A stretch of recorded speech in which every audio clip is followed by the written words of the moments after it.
Bonsoir à tous. Je suis le professeur Gaëlle Fiard, urologue CHU de Grenoble, membre du bureau de l'Association française d'urologie qui vous propose donc cette campagne de sensibilisation aux pathologies masculines à l'occasion du mois de novembre. Je vais donc inviter mon co-modérateur, qui est le docteur Idriss Troussier, à nous rejoindre. Bonsoir, docteur Idriss Troussier. Bonsoir, plaisir de vous rejoindre. Bienvenue à tous. J'en profite pour renouveler la bienvenue à ceux qui nous ont rejoints entre-temps, le temps des derniers bricolages techniques.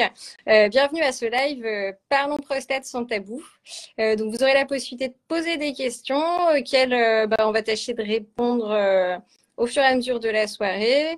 Et puis on va peut-être commencer avec le docteur Troussier. Déjà, je vais peut-être le laisser se présenter. Enchanté, je suis oncologue radiothérapeute sur Nice. Et on s'occupe des patients qui sont atteints des différents cancers. Et dans Movember, on va parler des patients qui sont atteints des cancers de la prostate, mais pas que, de la prostate en général. Parce que c'est important d'en parler, de sensibiliser sur ce sujet. Donc oui, effectivement, le thème de ce soir, c'est la prostate, mais le thème de ce soir, c'est aussi le tabou, parce que un de nos objectifs dans cette campagne de sensibilisation du mois de novembre, c'est surtout que toutes ces pathologies masculines, et en particulier les pathologies qui touchent la sphère génitale, dont la prostate, finalement, elles fassent un petit peu moins l'objet d'un tabou. On remarque souvent que chez les femmes, les sujets gynécologiques, ils sont assez peu tabous. Être suivi par un gynécologue, c'est quelque chose qui est habituel, qui est fait dès l'adolescence, qui est normal, avec des consultations régulières. Alors que finalement, les hommes ont plus parfois tendance à attendre que ce soit la catastrophe pour aller consulter. Et donc, un de nos objectifs de ce soir, c'est vraiment de passer le message, de dire, voilà, pas de tabou autour des pathologies masculines, notamment pas de tabou autour de la prostate. N'hésitez pas à en parler à votre médecin, faites la démarche, soyez proactifs. Idriss, toi, tu as l'impression aussi que parfois, il peut y avoir un tabou autour de ces pathologies? Exactement. Donc, et c'est vrai que il faut pas hésiter à en parler à son médecin traitant. Et on en discutait un peu en amont de ce live. Et c'est vrai que les patients peuvent avoir la peur de de se dire, si je parle de la prostate, je vais avoir un toucher rectal à titre systématique. Et en fait, c'est pas le cas et qu'on peut très bien, tout débute déjà, on peut faire une prise de sang si on veut se faire dépister dans le cancer de la prostate. Les recommandations, je crois que pour les dépistages individualisés, c'est à partir de 50 ans ou plus jeune s'il y a des facteurs de risque avérés. Je crois qu'on t'entend plus. Voilà, ton microphone est coupé.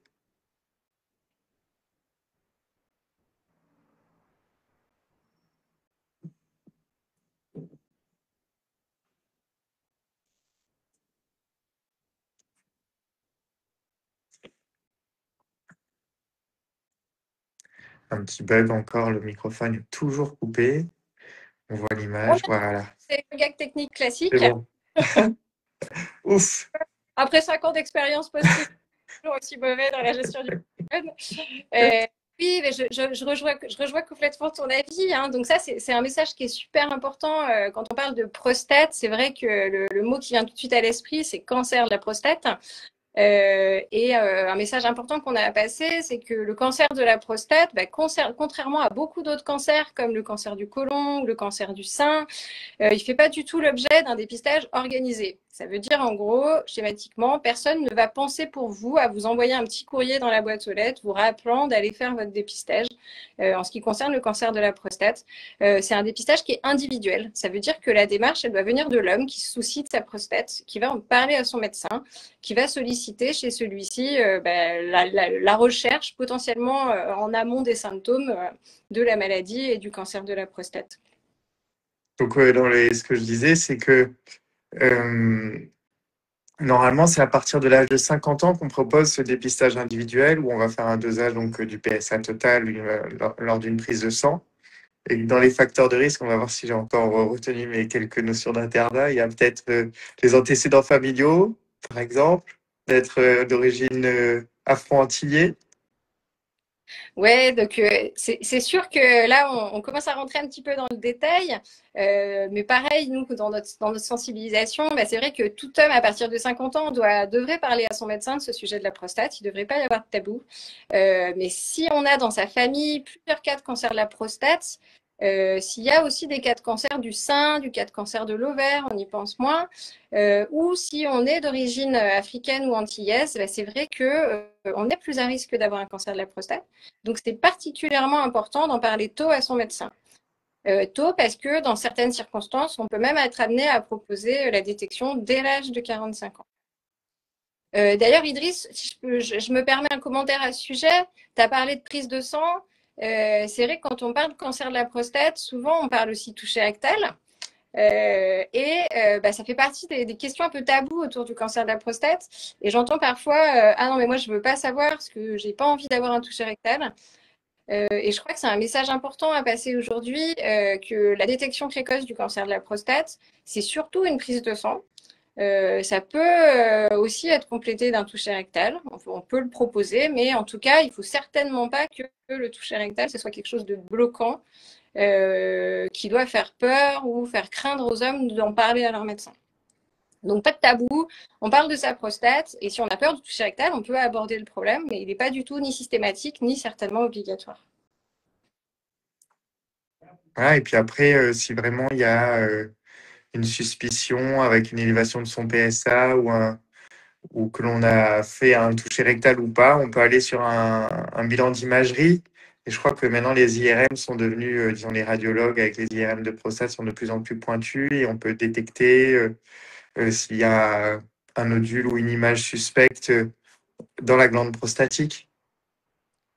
Oui, bah c'est vrai qu'aujourd'hui, on a quand même vraiment affiné la manière dont on détecte le cancer de la prostate. C'est plus du tout comme il y a une trentaine d'années, à l'époque où on disait qu'il fallait arrêter de le rechercher parce qu'on n'était pas très bon pour le trouver. Les pratiques ont quand même vraiment évolué et on est de plus en plus précis dans l'état des lieux de la maladie, dans savoir s'il y a effectivement quelque chose qui doit justifier d'aller plus loin dans les examens. Donc on a énormément progressé. Donc ça, c'est sûr que c'est une raison supplémentaire pour en parler. Et pourquoi est-ce qu'il faut en parler? Bah, parce que finalement, la prostate, qui est le sujet de ce soir, c'est vraiment quelque chose qui concerne tous les hommes. Les pathologies dont on parle, elles sont extrêmement fréquentes, que ce soit les troubles urinaires liés à une hypertrophie bénigne de la prostate ou le fameux cancer de la prostate qui nous fait peur et qui est un peu l'objet de ce soir. Ça, c'est des pathologies qui, en fait, concernent la quasi-totalité des hommes. Plus d'un homme sur 10 pour le cancer de la prostate, voire éventuellement même un peu plus pour l'hypertrophie bénigne et Mmh. probablement même. Donc, en fait, presque tous les hommes sont concernés. Et d'ailleurs, c'est important ce que tu dis parce que on peut très bien être atteint d'un cancer de la prostate et avoir aucun symptôme urinaire. Les symptômes urinaires, bon, on peut en avoir si on a un cancer de la prostate, mais c'est pas obligatoire. Et même la majorité des patients qui ont un cancer de la prostate n'ont pas forcément des symptômes urinaires de type hypertrophie bénigne de prostate, qui est une autre maladie où justement le canal va se rétrécir et on va avoir des envies plus fréquentes, ou avoir une gêne pour uriner. Donc en fait, même si on n'a pas de symptômes urinaires, il est important d'en parler avec son médecin traitant pour faire ce dosage, cette prise de sang de son PSA de manière régulière. Comme ça, on a un suivi régulier chaque année ou tous les 2 ans. Ouais, j'ai envie de dire, quelque part, surtout si on n'a pas de symptômes urinaires, Mhm. puisque on sait que typiquement le cancer de la prostate, au moment où on a envie de le détecter, c'est-à-dire quand il est vraiment localisé dans la prostate et qu'on va pouvoir guérir assez facilement et régler le problème définitivement, il donne pas de symptômes, il donne aucune gêne urinaire, il donne aucun trouble. Et moi, je vois souvent des hommes qui me disent, oh là là, mais comment c'est possible? Je me plains absolument de rien. Bah, la réponse, c'est justement, c'est une excellente nouvelle. On a détecté une maladie à un moment où on peut la guérir, ce qu'on n'aurait certainement pas fait si on avait attendu davantage. Et l'autre truc que je voulais dire à ce sujet, j'entends parfois, oh là, j'ai pas osé consulter, je suis hyper gênée pour uriner, je me lève 4 fois la nuit, la journée, c'est toutes les heures, quand je sors en ville, il faut toujours que je repère des toilettes pas loin. Ma vie, c'est un enfer, mais j'ai pas osé aller consulter parce que j'avais peur qu'on me trouve un cancer. Et ça, c'est un message qu'on doit passer ce soir. Hein. C'est vraiment Il n'y a rien à voir, il n'y a aucun lien entre l'hypertrophie bénigne qui donne tous les symptômes que je viens de décrire et qui se traite très facilement, soit avec des médicaments, soit avec des interventions chirurgicales qui ne sont pas lourdes du tout, et le cancer de la prostate. En général, quand on a une grosse gêne urinaire, la plupart du temps, c'est vraiment lié uniquement à l'hypertrophie bénigne, qui est quelque chose qui se traite facilement. Et donc vraiment, aller consulter, ça ne sert à rien de garder une vie gâchée par des symptômes alors il existe des traitements simples très efficaces. Donc, parlez-en à votre médecin. Et c'est important de souligner qu'en fait, ce dépistage, c'est pas pour embêter les gens, mais c'est que le fait de détecter un cancer plus tôt fait que du coup, le cancer va être le plus souvent localisé et qu'on va pouvoir proposer donc des traitements curatifs et on va pouvoir mettre en rémission avec le pourcentage de guérison est plus important que si on laisse traîner ou si on fait une politique d'autruche et on peut attendre très longtemps et dans ce cas-là, on peut avoir un cancer qui peut diffuser dans les autres organes, aller ailleurs parce que finalement on ne s'est pas fait dépister. Donc c'est vrai que le dépistage sauve des vies et c'est pour ça qu'on en parle, c'est que c'est quelque chose où c'est pour ça qu'on sensibilise, parce que plus il est détecté tôt, mieux les chances de guérison sont importantes. Ça. Non. Ouais, et puis donc en gros, vous l'avez compris, hein, ça va être notre mot d'ordre pendant tout ce live, mais moins ce sera un tabou, la prostate, et plus ça sera facile d'en parler à votre médecin, plus ce dernier sera à même de proposer des solutions s'il y a des symptômes, de proposer la prise de sang, la détection précoce, si jamais vous êtes inquiet d'avoir un cancer et qu'on est dans la catégorisage de le faire, une consultation avec un urologue si c'est justifié pour aller plus loin dans le bilan ou les traitements. Donc, le mot d'ordre, c'est vraiment pas de tabou, hein. La prostate, c'est quelque chose dont on doit se sentir à l'aise de parler avec son médecin. Les médecins, ils reçoivent une formation qui vise justement à être capable de traiter ces pathologies. C'est pas un tabou, c'est un sujet normal qui fait partie de la vie de l'homme et donc qui doit être abordé vraiment sans aucun scrupule et sans aucune gêne. Idriss, tu as commencé à parler des traitements un petit peu. Je trouve qu'il y a une autre idée reçue autour des traitements. D'abord, la première pour moi, c'est vraiment cancer de la prostate égale traitement obligatoire. Ça, aujourd'hui, c'est plus du tout le cas. C'est sûr que quand on va détecter plutôt des cancers, il y a certains hommes chez qui on va détecter des petits cancers qui sont pas agressifs. Et on peut parfois entendre dire, ah, mais moi, je veux pas savoir parce que du coup, si on détecte un petit cancer pas agressif, je vais avoir un traitement dont j'ai pas besoin.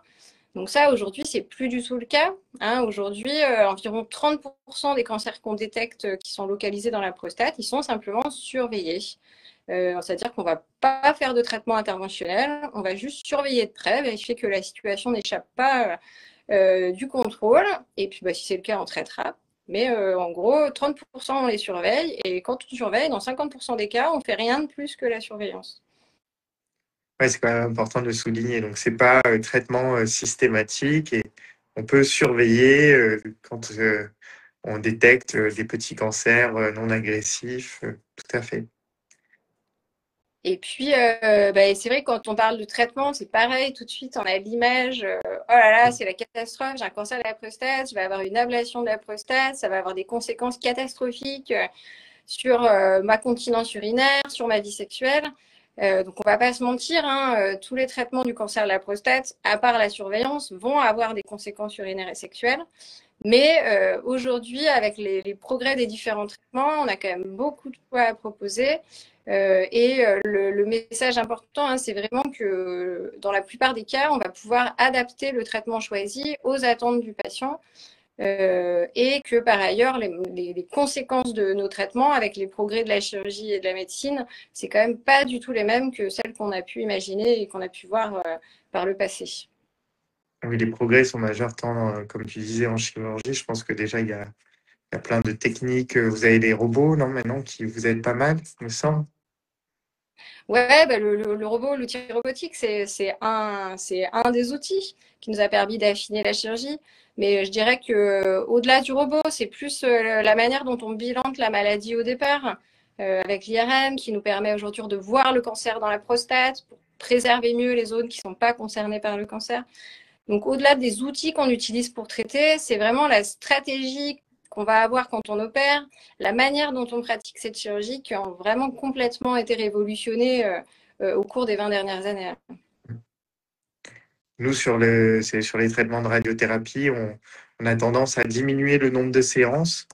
Avant, les séances, disons, c'était systématiquement proposé plus de 35 séances, voire 38 séances.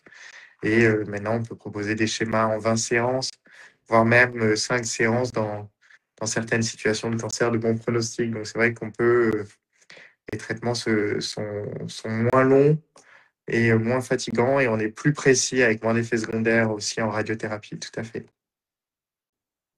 Et puis après, bah, ça, c'est toujours hein, dans notre discours autour du tabou autour de la prostate. Ça, c'est des choses pareilles hein, qu'il faut pas avoir peur d'aborder avec son médecin. Parler à la fois du choix de traitement, mais aussi des conséquences que les traitements vont avoir et de ses priorités. Parce qu'on va prendre en charge différemment les hommes selon ce qu'ils mettent comme la chose la plus importante dans leur vie, qui peut être la préservation d'une continence, par exemple, ne pas avoir de fuite urinaire, ou garder une fonction sexuelle normale, garder des érections normales, ou au contraire privilégier des probabilités maximales de guérison du cancer, quitte à sacrifier éventuellement d'autres choses. Et donc ça, c'est des discussions qu'on a à chaque consultation dès lors qu'on envisage un traitement qui n'est pas une surveillance. Ouais, le patient est vraiment au centre du parcours de soins et on ne traite pas une maladie, mais bien un patient et on discute et on s'adapte et c'est une médecine individualisée. Et puis, évidemment, on suit les recommandations avec les réunions de concertation pluridisciplinaires. Les dossiers sont tous systématiquement discutés et on propose donc des plans personnalisés de soins pour chaque patient pour s'adapter par rapport à l'état général du patient, à ce que le patient souhaite, à la maladie qu'il a, à comment elle évolue. On dit il peut y avoir exactement des maladies qui évoluent très lentement, de très bons pronostics, où on va partir plutôt sur une surveillance active, plus que des traitements curatifs directs. Ouais. Et puis, voilà, donc toutes ces priorités du patient, tous ces choix de traitement, toutes ces choses qu'on va discuter, elles impliquent une participation active du patient dans son choix thérapeutique. Et donc là aussi, d'avoir un minimum de tabou, de savoir aborder tous ces sujets qui sont quand même relativement intimes, d'autres auxquels on pense moins, parce que quand qui dit cancer de la prostate, on imagine souvent homme âgé, mais en fait, c'est pas si âgé que ça. Hein, le cancer de la prostate, on voit des cas dès l'âge de 50 ans. Il y a aussi la question de la fertilité, pareil, qui parfois est un peu tabou et donc pas toujours abordée par les patients. Mais c'est pas parce qu'on va être traité pour un cancer de la prostate que on n'est pas dans un couple qui s'est formé récemment avec des projets de fertilité, de paternité. Des choses auxquelles on pense moins. Et encore une fois, voilà, ne pas avoir de tabou, savoir parler de ces choses-là à son médecin, ça permet souvent d'anticiper des problèmes et finalement de désamorcer des situations problématiques qui n'en sont pas et qui ne doivent pas être des freins au traitement ni au dépistage. En parlant de détection précoce, on a parlé tout à l'heure d'hommes à risque, d'après leur âge, d'après leur origine ethnique, africaine ou antillaise. On me pose quand même souvent la question, je ne sais pas toi Idriss, mais souvent les hommes que je vois en consultation, ils me disent, mais docteur, qu'est-ce que je peux faire?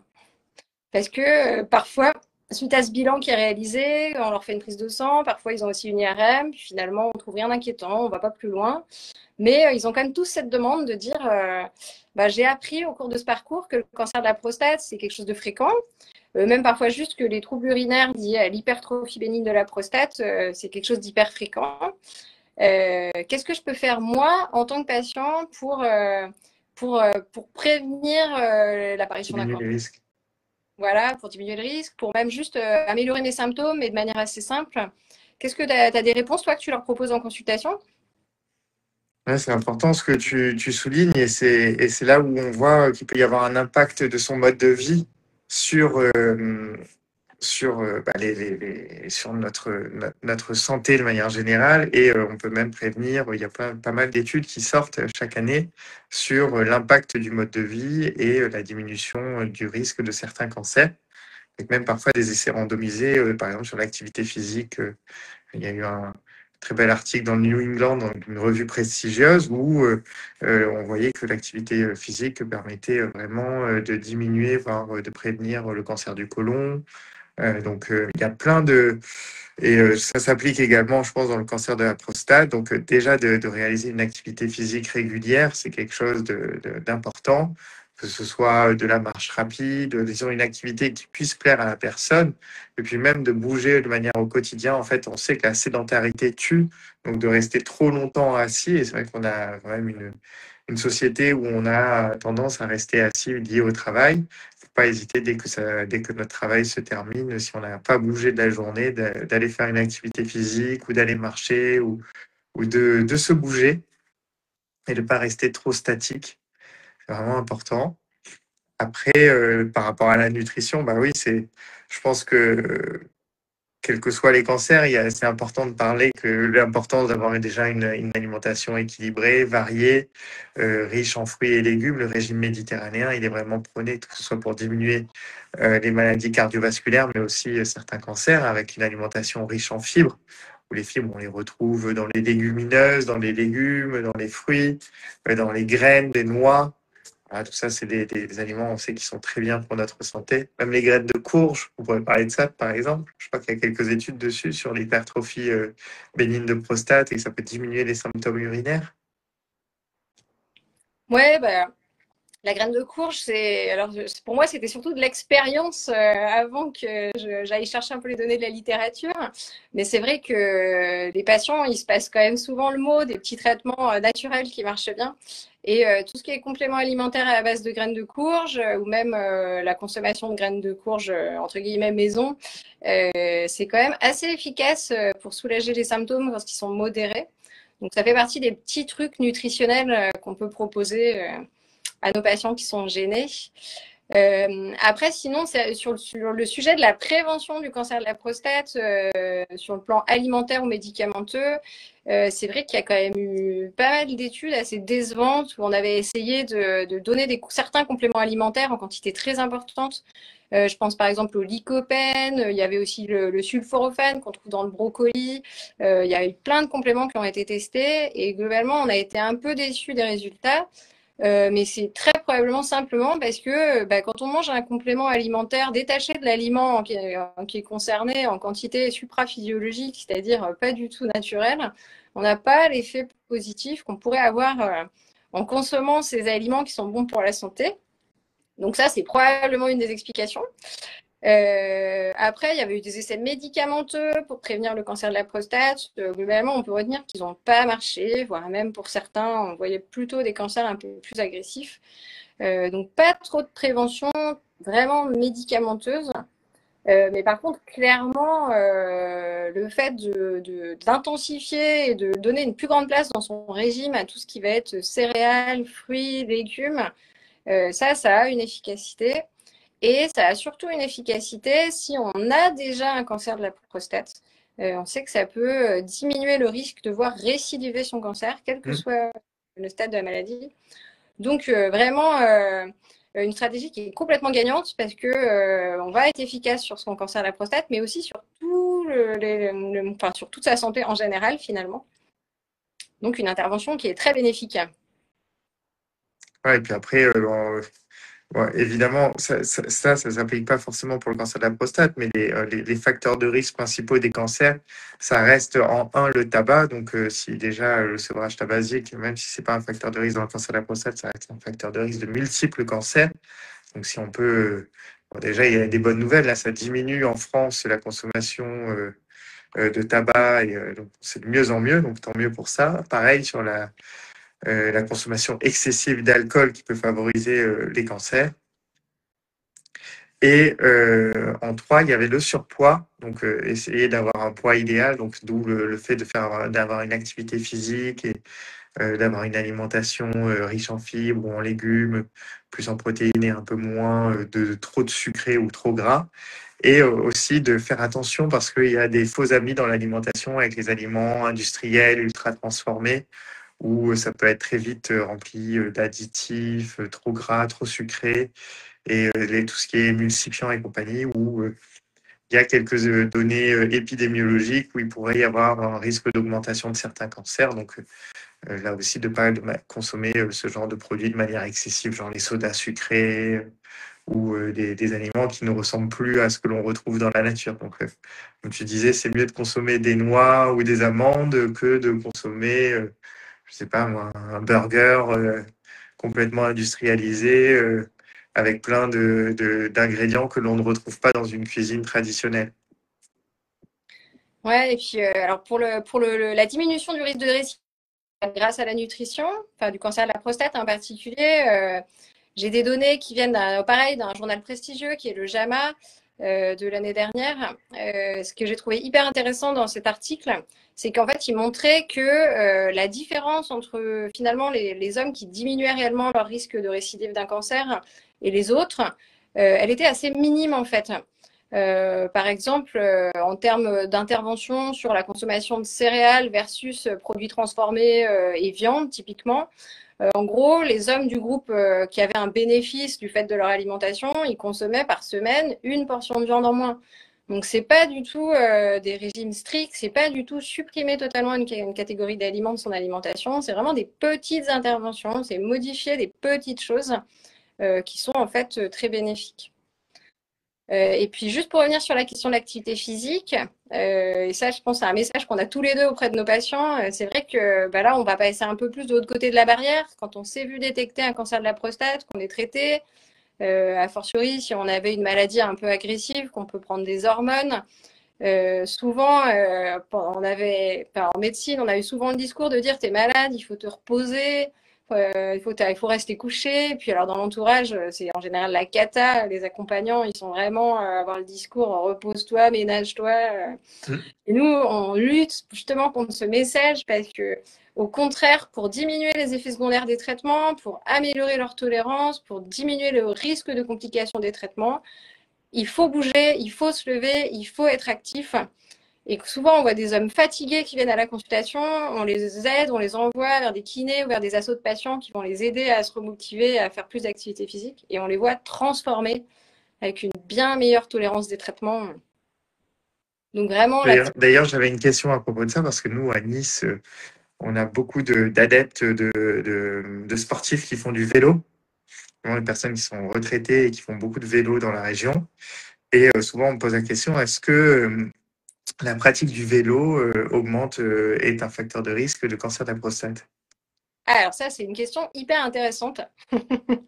Moi, j'avais refait la littérature sur cette question il y a quelques années et j'avais été un peu déçue parce que ça montrait que globalement, le fait de faire du vélo, ça augmentait pas le taux de PSA, donc c'est le test sanguin pour détecter le cancer de la prostate. Et ça va complètement à l'encontre de ce que j'ai dans mon expérience clinique, parce que moi, les hommes que je vois qui ont fait une grosse sortie vélo de 100 km la veille, quand ils dosent leur PSA, c'est la catastrophe, il est hyper élevé. Donc, ça modifie les tests sanguins, clairement, le fait de Ah, faire de manière intense. En revanche, ça n'augmente absolument pas le risque de cancer, voire même au contraire, comme on en a discuté, ça le diminue, puisque ça permet ouais. de faire des physiques régulières. Mais c'était intéressant de le souligner. Je pense qu'en effet, il peut y avoir cette confusion un peu avec cette élévation, peut-être liée à un peu d'inflammation parce qu'on est resté 6 heures sur une selle bien dure. Voilà. Bon, après, on peut trouver des selles un peu plus cool pour la prostate, hein. Faut pas les martyriser, ces pauvres prostates. Oui, c'est ça, il y a des selles percées qui permettent d'avoir moins de soucis, mais aucune crainte, aucun risque pour la prostate à faire du vélo. Euh, je crois qu'on a quelques questions. Alors, j'ai vu notamment une question sur le fait de savoir pourquoi est-ce qu'on n'a pas de dépistage organisé en France du cancer de la prostate. Donc ça, c'est une vraie bonne question. C'est vrai que nous, on commence un peu à se positionner. Alors, ceux qui ont suivi un peu l'actualité au niveau européen, il y a eu au niveau de la Commission européenne une initiative qui a été lancée avec pas mal de budget débloqué pour commencer à évaluer la faisabilité d'un dépistage organisé du cancer de la prostate au sein des États de l'Union européenne. Donc la France en fait partie. On va récupérer de quoi lancer des études sur cette question.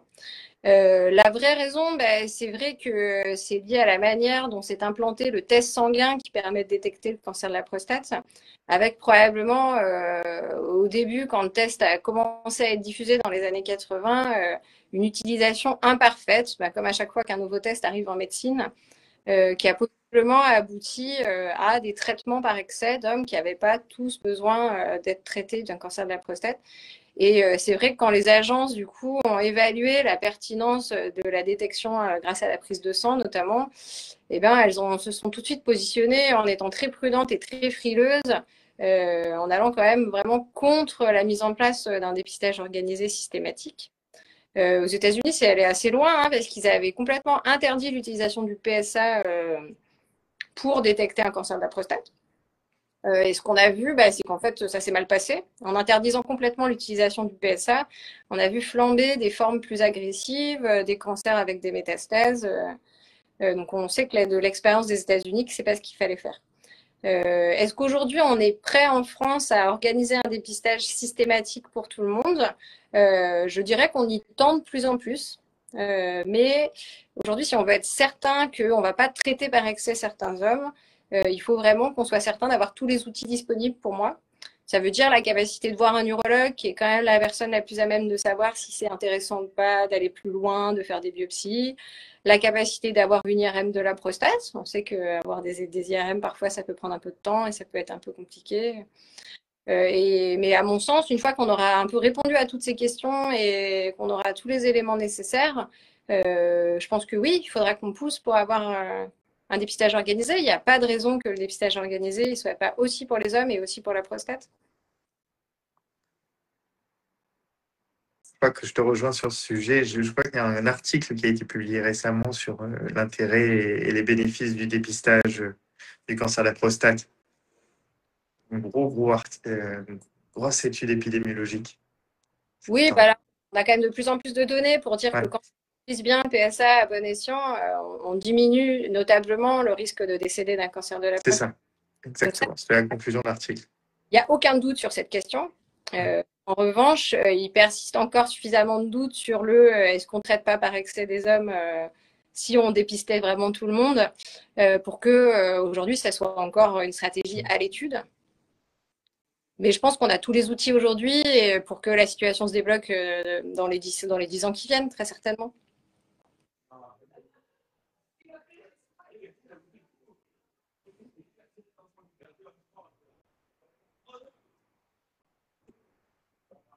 Ah, ton micro est encore coupé. Ah, ça y est.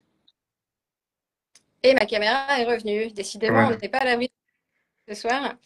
J'ai pas vu s'il y en avait d'autres questions posées. Je sais pas toi, Idriss, de ton côté, si tu as accès. Je pense qu'on a balayé l'essentiel des points qu'il fallait qu'on aborde ce soir. Ouais, je pense qu'on a fait notre tour.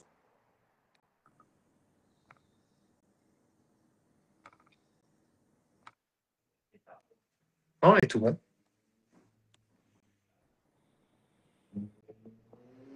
Et ben, je propose qu'on mette fin alors à ce live. Ça a été un plaisir de co-animer ce live sur la prostate avec le docteur. Également, grand plaisir. Et puis, on vous souhaite à tous une bonne soirée en espérant avoir l'occasion de rééchanger prochainement au cours de ce mois de sensibilisation autour des pathologies masculines. Bonne soirée à tous. À tous.